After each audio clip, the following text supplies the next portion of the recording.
आपके चरणों में सिर रख करके ये कह रहा हूं, मुझे न्याय देने का काम करें। सबका बहुत बहुत धन्यवाद।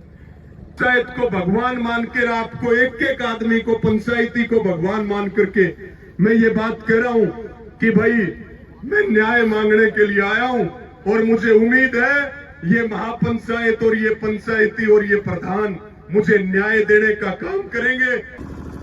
कि भाई इन्होंने मुझे बताया सुबह कि भाई हम बैल ते गाड़ी लेके चले और उसके बाद हम आए सिधनवा और वहां से सिधनवा का एक भाई और है नमित, उसको लिया और हमने सिधनवा किसी शादी में जाना था।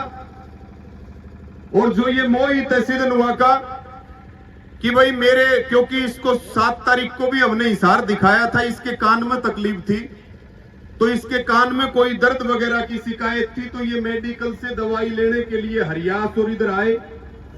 और जब ये वापिस गए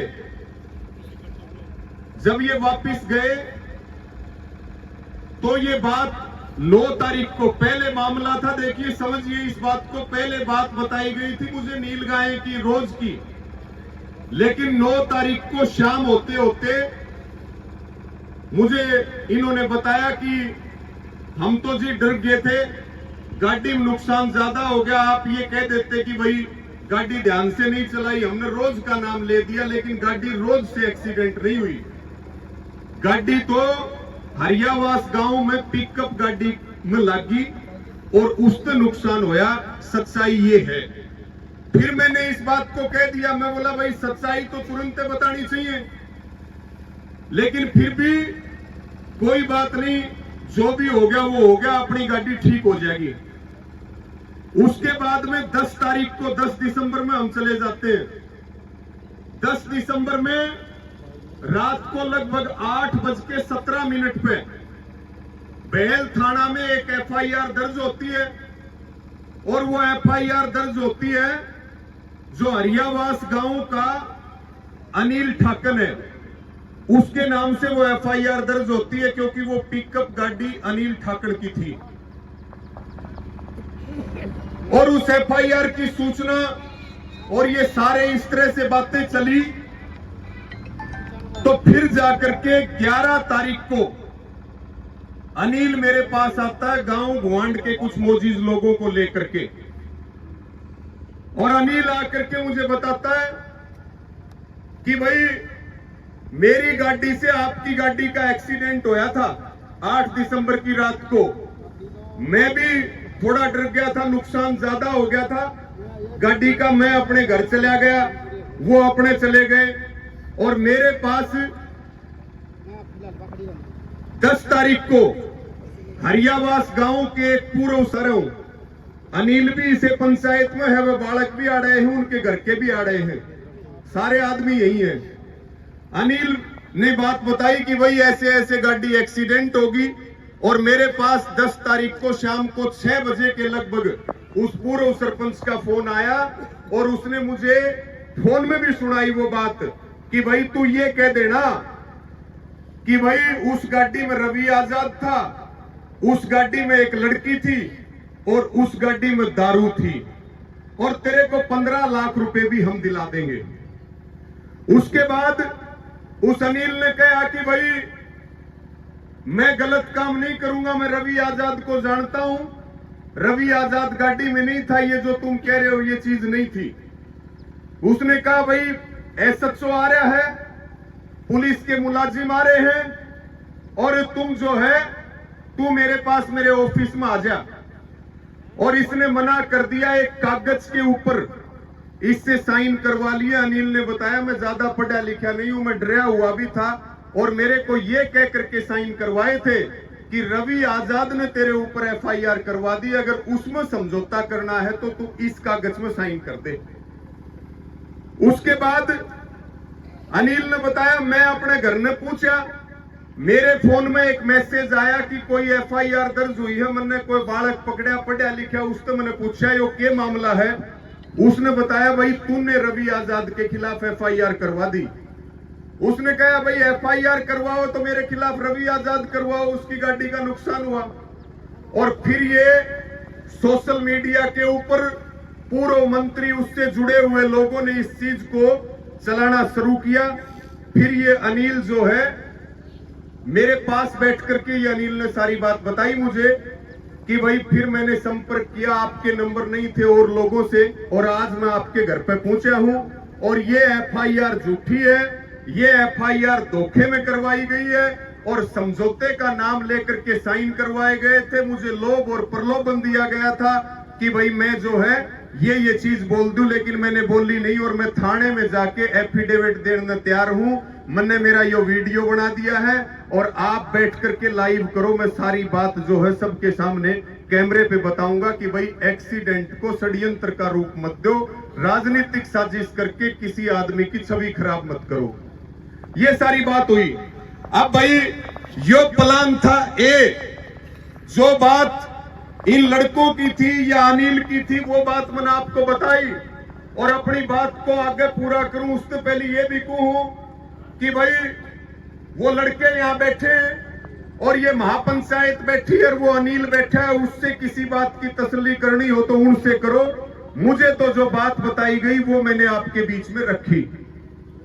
और भाई जिम्मेवारी तो कोई आपके जामियोड़ी औलाद की कौन ले सके, ये तो मेरे पास काम करने वाले हैं। अगर कोई बात है तो उसकी पंचायत या पुलिस प्रशासन कोई भी उसकी पड़ताल करे, मुझे कोई आपत्ति नहीं है। लेकिन ये प्लान हो गया फेल अनिल के बयान के बाद। फिर मुझे शाम को कई जगह से ये खबर मिली कि भाई किसी लड़की को तैयार कर रहे हैं जो नाबालिग हो, दलित हो, जो रवि आजाद के खिलाफ बयान दे दे और हम रवि आजाद को आगे की कार्रवाई में लपेटने की तैयारी करें। एक एफआईआर दर्ज होती है 10 तारीख को और फिर मैं लॉ का पेपर दे रहा था चिड़ावा झुंझुनू के अंदर। उसी बीच मेरे पास ये खबर आई कि आपके पास आपके खिलाफ एक एफआईआर दर्ज होगी। लगभग 1 घंटा मैंने पेपर में बैठे हुए हुआ। इन भाइयों ने सुप्रीडेंट को बताई, सुप्रीडेंट मेरे पास आया कि भाई कोई सीरियस मामला है, आप बात करो। मैं फिर पेपर छोड़ के बाहर ना आ गया। बाहर आकर के मैंने देखा, मैंने फोन में पढ़ा, सोशल मीडिया पे खबर चल रही थी कि भाई रवि आजाद के खिलाफ पोस्को एक्ट में, SC ST एक्ट में और किडनैपिंग के लिए, दलित नाबालिग लड़की से छेड़छाड़ करने के लिए और जान से मारने की धमकी देने का मुकदमा दर्ज किया गया। मेरे एकदम होश उड़ गए कि भाई इस तरह के किसी मामले से तो मेरा 1000 किलोमीटर तक कोई वास्ता नहीं है, मेरा कोई लेना देना नहीं इस मामले से। और इस तरह का मुकदमा दर्ज करके और देखते देखते 1-2 घंटे में पूरे देश में यह समाचार चला गया, पूरे हरियाणा में यह समाचार चला गया कि भाई किसान नेता दुष्कर्मी है, किसान नेता नाबालिग दलित लड़की के साथ छेड़छाड़ करता। और मैं इस पंचायत के बीच में एक बात कहना चाहता हूं, अगर मैंने उस बेटी को शक्ल से कभी देखा हो, मैंने उसके बाप को कभी शक्ल से देखा हो और मैं उनका घर का बारना जानता हो, किसी भी सबूत की जरूरत नहीं है। जो उस बेटी का पिता है वो मेरी आंख में आंख डाल करके एक बार ये कह दे कि वो जिंदगी में मुझे मिला भी है या उसकी बेटी मुझे जिंदगी में कहीं मिली है। साथियों, एक विद्यार्थी, ये इतना बड़ा मामला, भाई आज से 4 महीने पहले मनीषा का आंदोलन चला, उस समय भी हम एक बेटी के न्याय के लिए मांग कर रहे थे। और मुद्दा राजनीतिक नहीं है भाई, किसी को यह लगता हो कि मुद्दा राजनीतिक है, मुद्दा राजनीतिक नहीं है। लेकिन जो मेरी जो बात है और जो मेरी पीड़ा है, वो ये पंचायत उस पीड़ा को समझेगी कि भाई 3.5 महीने पहले डिगावा के अंदर मेरे खिलाफ षड्यंत्र हुआ। जब मैं इनके काबू नहीं आ रहा हूं तो मेरे कैरेक्टर पे हमला कर रहे हैं, मेरी सामाजिक हत्या करने की कोशिश की, तब भी मुझे आप लोगों ने बचाया या भगवान ने बचाया मनीषा के आंदोलन में। और आज फिर मेरा क्या अपराध है भाई? मैं किसान की लड़ाई लड़ रहा हूं, मैं गरीब आदमी की लड़ाई लड़ रहा हूं। मैं डंके की चोट पे इस बात को कह रहा हूं कि इस पूरे षड्यंत्र का मास्टरमाइंड पूर्व मंत्री जेपी दलाल है, उसके अलावा कोई नहीं, और उसके गुर्गे इसके लिए जिम्मेदार हैं। मैंने साथियों जैसे ही ये बात हुई, मैं अपनी बात पूरी करूं, ज्यादा समय नहीं लूंगा। उसके बाद मैंने तुरंत ये कहा कि भाई ना तो मैं अंडरग्राउंड होऊंगा, ना मैं फोन बंद करूंगा। कुछ लोग कहने लगे कई साल तक जमानत नहीं होती। मैंने कहा भाई मैं चोर नहीं हूं, ना मैं छुपूंगा और ना मैं फोन को बंद करूंगा। और मैंने ये भी मांग की, जो मुझे जानकारियां मिली, कि भाई सबसे पहले तो पीड़ित परिवार को सुरक्षा दी जाए। जिस हिसाब का दबाव चल रहा है, अगर कल को कोई बात होगी तो उस मामले में भी मुझे लपेटने की कोशिश करेंगे। इस घटना से जितने जुड़े हुए आदमी हैं, उनके ऊपर जिस तरीके से प्रेशर दिया जा रहा है, भाई प्रदीप अभी कह रहे थे ये राजनीतिक अड्डा मत बढ़ाओ। मुद्दा राजनीतिक अड्डा बनाने का नहीं है। वो सारे बच्चे यहां बैठे हैं, घटना से जुड़े हुए आदमी बैठे हैं, और वो इस महापंचायत में आकर के बताएंगे कि किन किन लोगों ने किस किस रास्ते से, और पूर्व मंत्री के लोगों ने ये कहा तुम्हारे बच्चों को बचा लेंगे, रवि आजाद का नाम ले दो, तुम्हारे बच्चे बच जाएंगे, पीछे भी दे देंगे। उसके बाद मैंने ये मांग की कि भिवानी का प्रशासन जेपी दलाल के दबाव में काम कर रहा है। भाई इस एफआईआर को दूसरी जगह, इस इन्वेस्टिगेशन को शिफ्ट किया जाए और मेरा नार्को टेस्ट करवाया जाए। मैं आज पंचायत में भी कह रहा हूं, इस मांग पे मोहर लगनी चाहिए कि भाई मेरा नार्को टेस्ट हो, जेपी दलाल का नार्को टेस्ट हो, उस बेटी के पिता का नार्को टेस्ट हो, और उस बेटी का नार्को टेस्ट हो। दूध का दूध और पानी का पानी सबके बीच में आ जाएगा। और हम ये भी कह रहे हैं, मैंने कहा कि भाई इसकी सीबीआई इंक्वायरी करवाओ, सीबीआई से इंक्वायरी होनी चाहिए, और जब तक सीबीआई से ना हो इसको दूसरे जिले में इस इन्वेस्टिगेशन को भेजना चाहिए।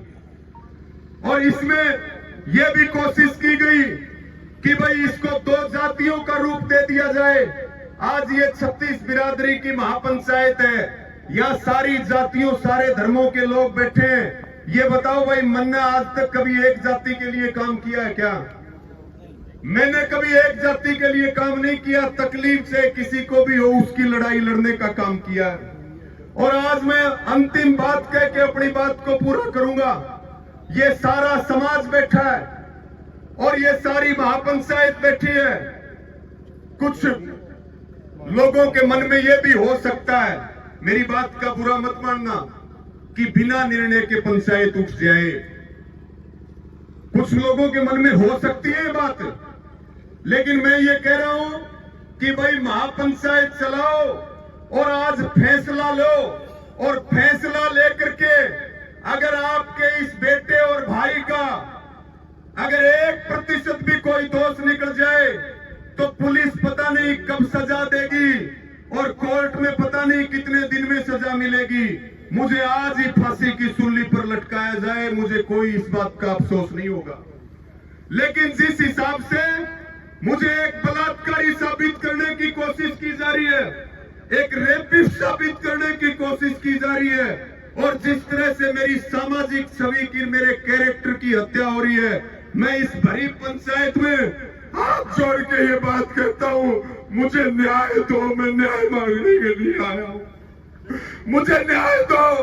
ये सरकार मेरे पीछे पड़ी हुई है, जेपी दलाल मेरे पीछे पड़ा हुआ है, और मैं दूसरों के लिए न्याय की लड़ाई लड़ता हूं।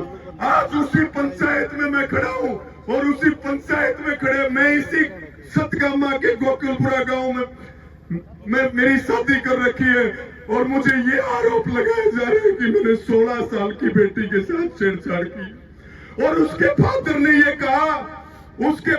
ये कहा कि रवि आजाद मौके पे मौजूद था। सबने बयान सुने, 3-4 बार पहले रवि आजाद ने हरकत की है, और रवि आजाद खुद मौके पे मौजूद था, और वो बहुत बड़ा किसान नेता था। मेरी बेटी को बहला फुसला करके गाड़ी में बैठाया और मेरी बेटी के साथ छेड़छाड़ की, जाति सूचक शब्द बोले और जान से मारने की धमकी दी।